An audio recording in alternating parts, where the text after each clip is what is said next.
Buenas noches, hermanos. Estamos en nuestra tercera lección de doctrina bautista y vamos a abrir el estudio con la siguiente pregunta.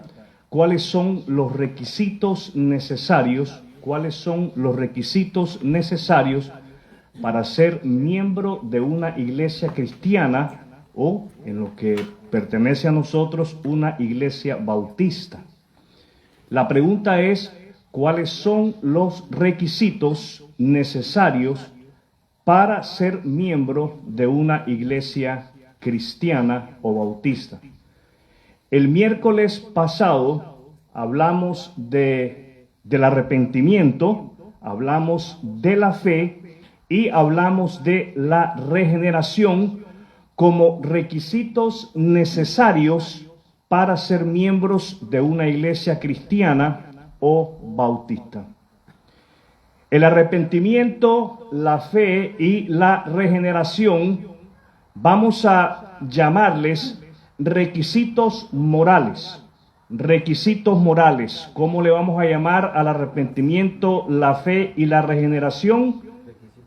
Requisitos morales. Entonces, la lección que veíamos el miércoles pasado, la lección número 2 de doctrina bautista, nos presenta al arrepentimiento, la fe y la regeneración como requisitos para formar parte de una iglesia bautista. Hoy vamos a ver lo que podemos llamar como requisito ceremonial para ser miembro de una iglesia cristiana o de una iglesia bautista. Vamos sin demora a Mateo capítulo 28, versículos 18 al 20. El pasaje al cual vamos a dar lectura es Mateo capítulo 28, versículos 18 al 20. Mateo 28, 18 al 20. Y leemos de la palabra de Dios. Jesús se acercó y dijo a sus discípulos: se me ha dado toda autoridad en el cielo y en la tierra. Por lo tanto, vayan y hagan discípulos de todas las naciones, bautizándolos en el nombre del Padre, del Hijo y del Espíritu Santo. Enseñen a los nuevos discípulos a obedecer todos los mandatos que les he dado, y tengan por seguro esto, que estoy con ustedes siempre hasta el fin de los tiempos. He titulado la lección de hoy Requisitos ceremoniales para ser miembros de la iglesia. Requisitos ceremoniales para ser miembro de la iglesia. Básicamente vamos a ver cuál es la calificación para ser miembro de la iglesia bautista. Eso es lo que vamos a ver hoy. Y tenemos que la calificación para ser miembro de la iglesia bautista es el bautismo. ¿Cuál es la calificación? El bautismo. Vamos a ver como punto número 1 que el bautismo es un acto de obediencia. El bautismo es un acto de obediencia. ¿Qué es el bautismo? Un acto de obediencia. La observancia de esta ordenanza, porque eso es lo que encontramos en Mateo 28, versículos 18 al 20, encontramos un mandamiento dado por parte de Jesús a todos sus discípulos de todas las edades, en todos los tiempos.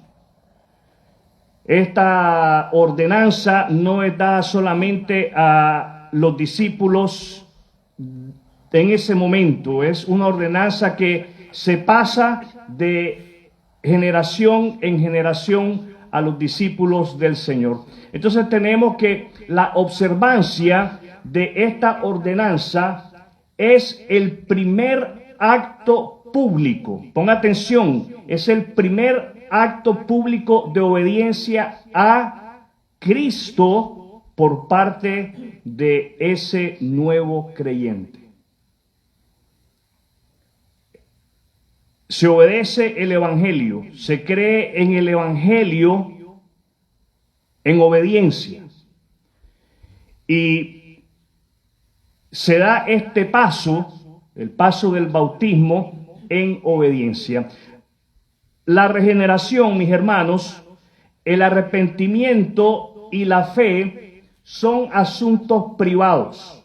Y lo que queremos decir con que es un asunto privado es que es entre Dios y el alma de la persona que se arrepiente, confía en Cristo y es regenerado. Es un asunto que Dios lo ve, Dios lo ejecuta y la persona lo experimenta. Entonces la regeneración, el arrepentimiento y la fe son asuntos privados entre Dios y el alma.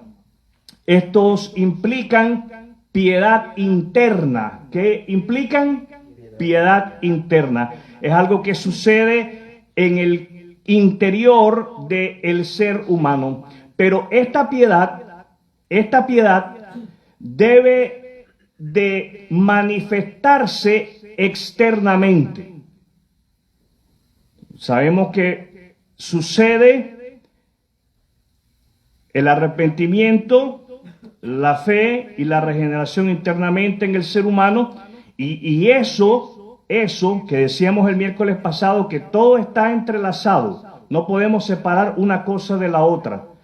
Y hay unos que se cuestionan en qué momento la persona es regenerada, en qué momento la persona viene a creer, en qué momento se arrepiente. Miren, todo eso es un solo paquete. No pretendamos separar una cosa de la otra. No nos compliquemos la vida. Todo está entrelazado entre sí, pero eso que sucede internamente en el hombre debe de manifestarse externamente hacia afuera, y esta manifestación se hace a través del bautismo. ¿Cómo se hace? A través del bautismo. El hombre arrepentido que pone su confianza en Jesucristo y es regenerado, es bautizado en el nombre del Padre y del Hijo y del Espíritu Santo. Eso lo vemos ahí en Mateo 28 en el versículo 19. Estamos en Mateo 28, 19. Por lo tanto, vayan y hagan discípulos de todas las naciones. Hay que ir a todos los pueblos.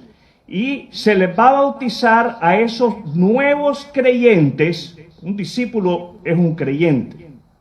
Se les va a bautizar a esos nuevos creyentes en el nombre del Padre y del Hijo y del Espíritu Santo. ¿Qué tenemos aquí entonces? Tenemos una expresión visible y simbólica de una nueva relación con las tres personas de la deidad: el Padre, el Hijo y el Espíritu Santo. Es una relación que se inicia en el momento de la conversión, en el momento en que ese ser humano se arrepiente, viene a la fe en Cristo y es regenerado. Entonces tenemos que ese ser humano da ese paso de obediencia. Vamos ahora a Romanos capítulo 6, Romanos capítulo 6, los versículos 3 al 5.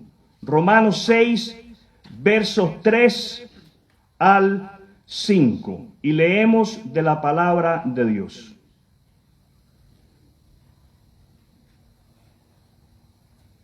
¿O acaso olvidaron que cuando fuimos unidos a Cristo Jesús en el bautismo, nos unimos a Él en su muerte? Pues hemos muerto y fuimos sepultados con Cristo mediante el bautismo. Y tal como Cristo fue levantado de los muertos por el poder glorioso del Padre, ahora nosotros también podemos vivir una vida nueva. Dado que fuimos unidos a Él en su muerte, también seremos resucitados con Él.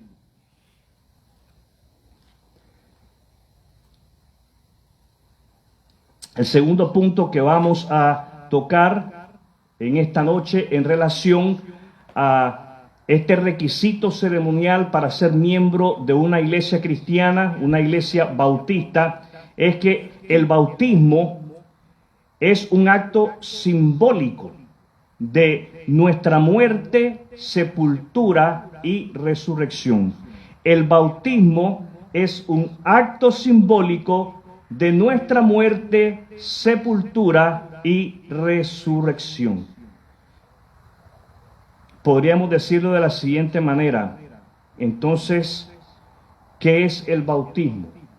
El bautismo es un sepelio. Eso es lo que representa el bautismo. ¿Sí saben lo que es un sepelio? Un entierro, un funeral.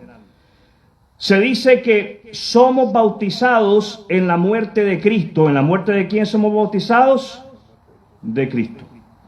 Profesamos nuestra confianza en su muerte para salvación. Usted pone su confianza en aquel Cristo levantado en el madero, en la cruz, en el Calvario hace 2000 años, que exclaman en aquella cruz: consumado es. Todo está pagado. ¿Y para qué es que usted pone su confianza en aquel Cristo levantado en la cruz, en el Calvario, hace 2000 años? Para salvación. ¿Para qué pone su confianza en Cristo? Para salvación. Para ser salvo. Ahora, tenemos que entender qué implica ser salvo. Tenemos que entender salvos de qué. Somos salvos de nuestros pecados. Ahora, en este momento, salvos de nuestros pecados. Y somos salvos del infierno. Somos salvos de la condenación eterna. Tenemos que hablar de la existencia del infierno. El infierno es un lugar real de tormento. ¿Y quiénes van a ese lugar? A ese lugar van aquellos que rechazan a Jesucristo. A ese lugar van aquellos que, amando más el pecado, amando más las tinieblas, rechazan a Cristo. Se rehúsan a confiar en Jesucristo como el Salvador. Entonces profesamos nuestra confianza en su muerte para salvación y declaramos emblemáticamente que así como Él murió por el pecado, nosotros hemos muerto al pecado y hemos resucitado de nuestra muerte en delitos y pecados a una vida nueva.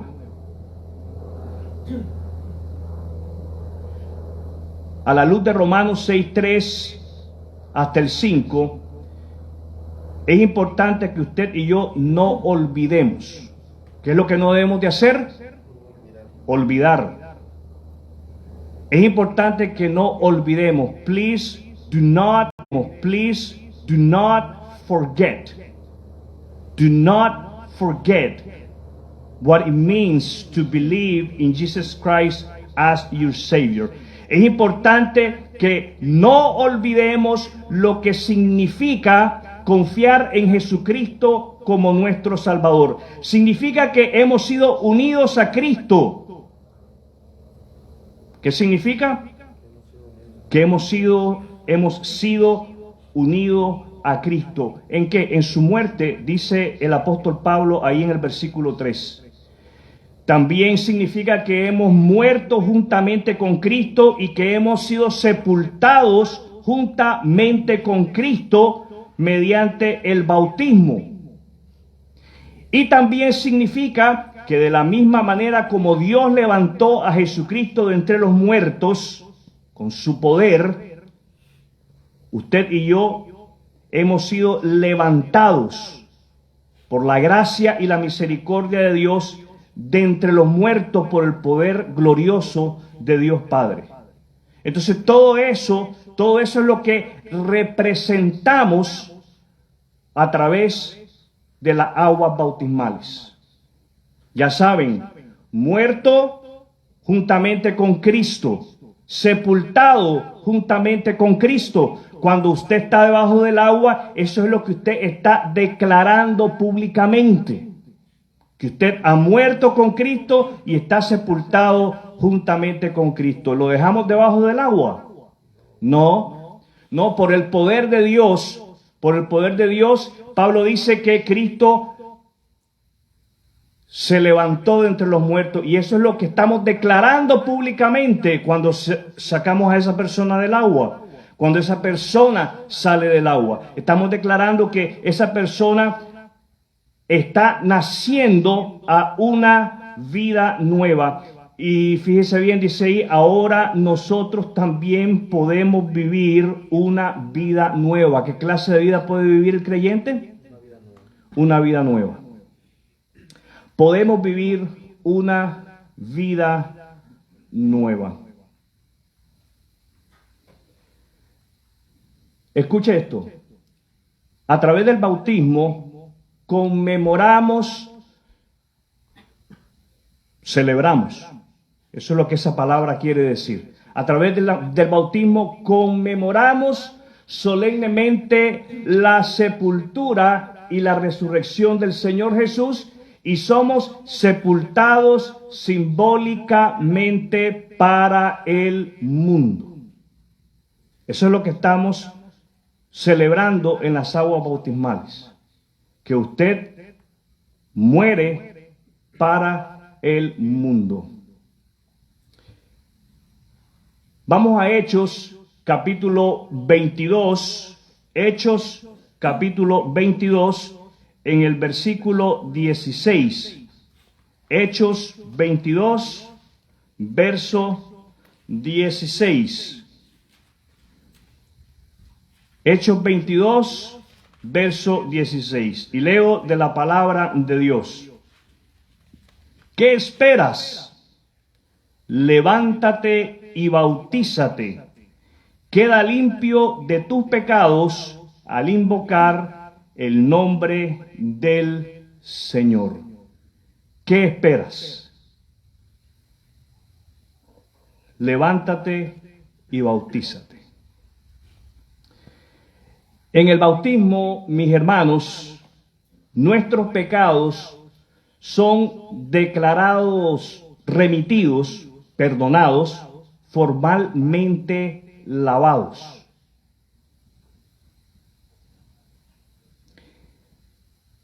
Entendamos lo siguiente. Cuando usted se lava con agua, usted libera su cuerpo de impureza literal. Eso es lo que pasa cuando usted se lava, y más si se lava con jabón. Usted está liberando su cuerpo de impureza literal. El bautismo es una liberación simbólica del alma, de la contaminación del pecado. ¿Por qué es una liberación simbólica? Porque hay una remisión actual, real de los pecados cuando creemos en Cristo. Es en el momento en que se arrepiente, se confía en Cristo, que Dios perdona los pecados del hombre. Pero es por medio del bautismo que simbólicamente se comunica a las personas que has sido liberado de la contaminación del pecado.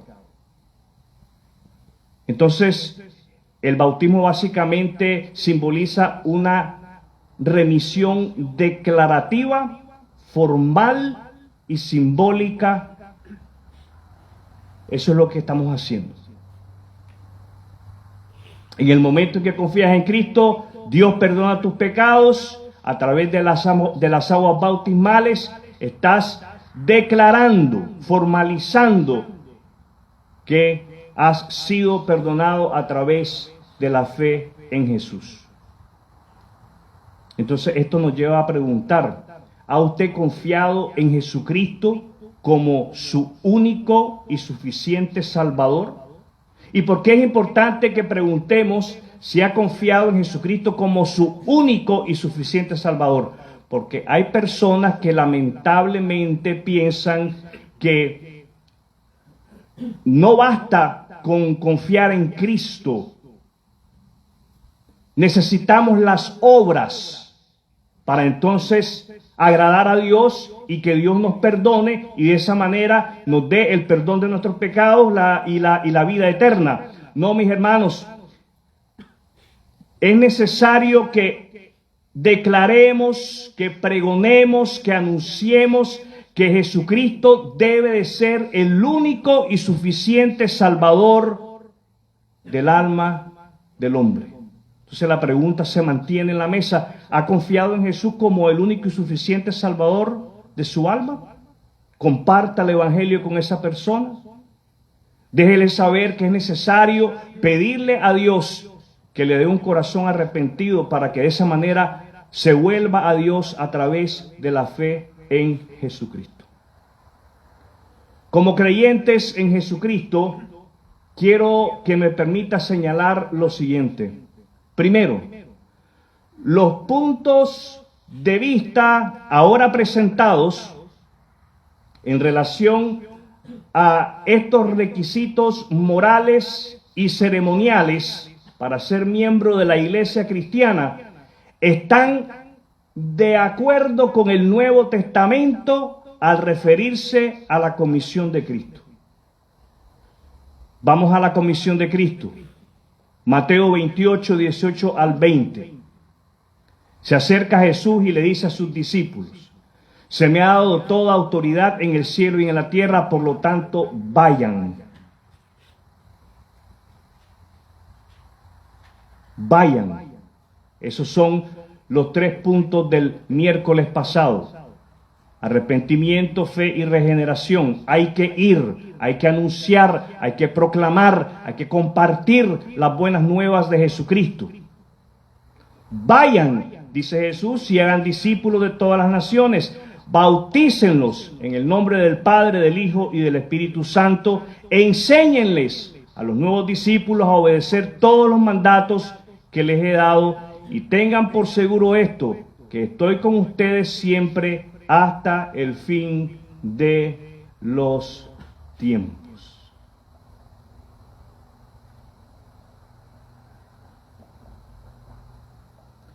Dos, bajo la predicación de Pedro, hay que ir a Hechos. Bajo la predicación de Pedro se produjo un gran despertar. ¿Qué pasó? Se produjo un gran despertar. Y miles, se nos dice en Hechos 2, miles se arrepintieron y aceptaron la salvación por medio de Cristo. Y entonces leemos en Hechos capítulo 2, versículo 41. Entonces los que recibieron su palabra con alegría fueron bautizados, y el mismo día se les añadieron como 3,000 personas. Número 3, posteriormente se dice que debían de ser salvos. Hechos 2:47, leemos lo siguiente: el Señor añadía diariamente a la iglesia a tales personas, los que eran salvos. ¿A quiénes añadía el Señor a la iglesia? A los que eran salvos. Los convertidos a la fe eran primero bautizados y luego añadidos a la iglesia. Ahora entendamos esto. El bautismo es un requisito previo, quiere decir después del arrepentimiento, la fe y la regeneración. Eso es lo que demuestra el bautismo. Era un requisito previo para ser miembro de una iglesia. La aplicación de este estudio, la aplicación de esta doctrina, la doctrina del bautismo. Como creyentes en Cristo, vamos a los pasos de acción. El primer paso de acción sale de Mateo 28, verso 19. Vayan y hagan discípulos. Vayan y hagan discípulos. Ese es el primer paso de acción. Vaya, salga de aquí a hacer discípulos. Comparta con sus hijos. Comparta con sus compañeros de trabajo.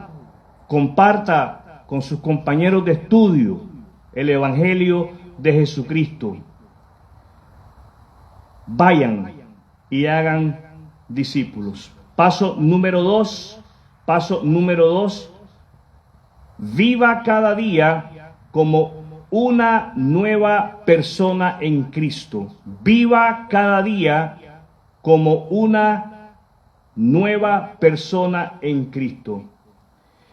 En el hombre que se arrepiente, cree y es regenerado, rebosa el amor de Cristo. ¿Qué es lo que rebosa de usted? El amor de Cristo.